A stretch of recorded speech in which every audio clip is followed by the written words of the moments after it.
Bom dia, na paz do Senhor. Vamos realizar a nossa leitura e reflexão bíblica que se encontra no livro de Êxodo, capítulo 17, dos versículos 8 ao 10. Vamos à leitura. Os amalequitas vieram e atacaram os israelitas em Refidim.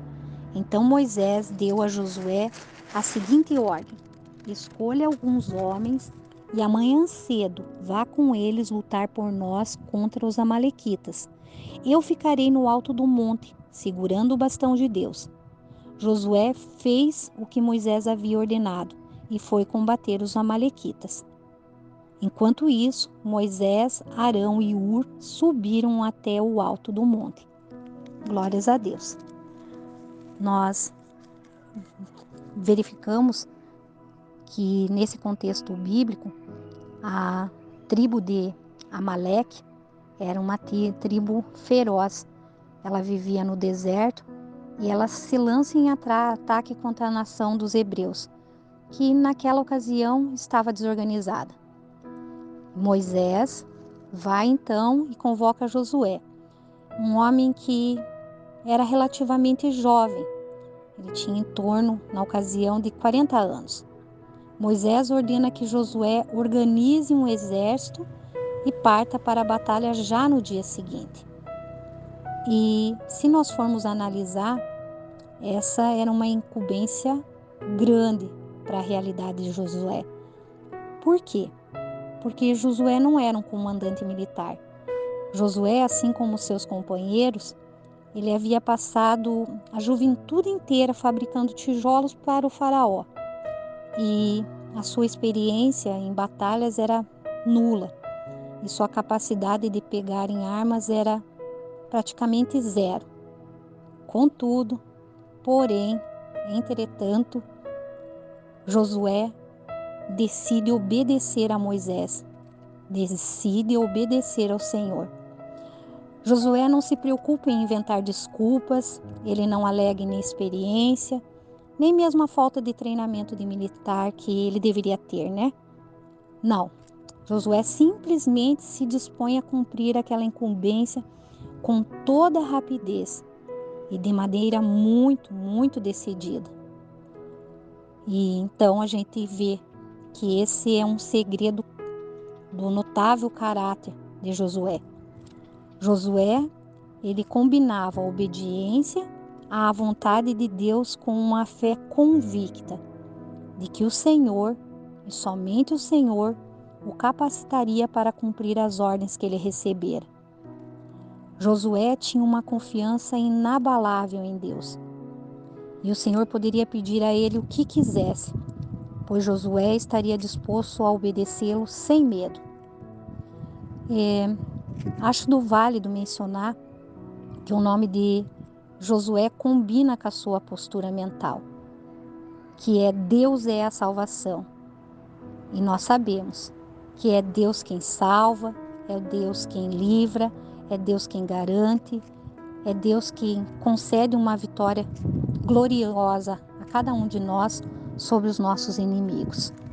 Nós não sabemos muita coisa a respeito da vida de Josué.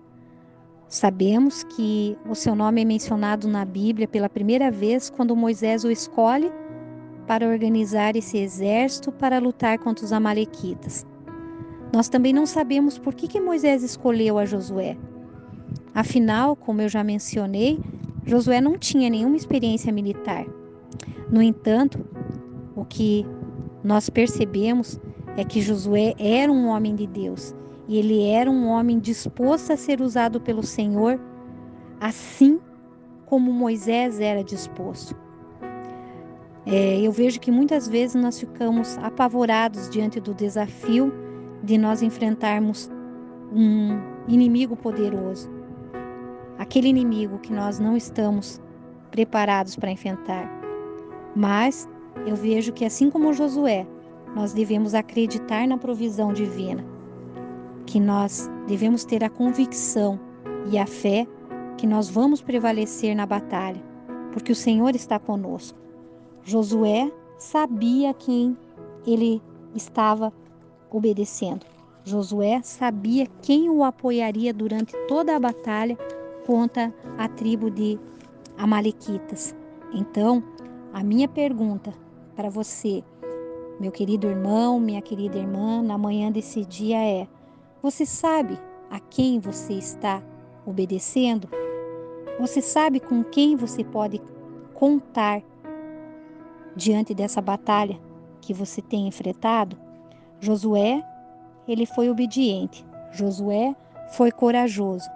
Josué teve fé. A fé que tão bem foi explanada no Café com Deus, realizado ontem pelo irmão Emerson. Para resumir e para finalizar minha fala, nós percebemos que Josué enfrentou um enorme desafio, mas Josué confiou no Senhor e o Senhor o fortaleceu. O Senhor mais tarde vai prometer a ele que estará com ele em todos os lugares, em todas as batalhas, em todas as decisões. E nós vemos que essa promessa não foi feita apenas para Josué ou para o povo de Israel. Não, essa promessa ela continua verdadeira, ela continua eficaz e ela é válida para todos nós, porque ela abrange a todos nós. Se nós permitirmos que o Senhor acalme o nosso coração, quando nós tivermos medo, quando nós estivermos ansiosos, e nós confiarmos no Senhor e dependermos totalmente dele, ele nos concederá a vitória e nós teremos paz, júbilo na presença do Senhor. Tenha um abençoado dia na presença do Senhor. Amém.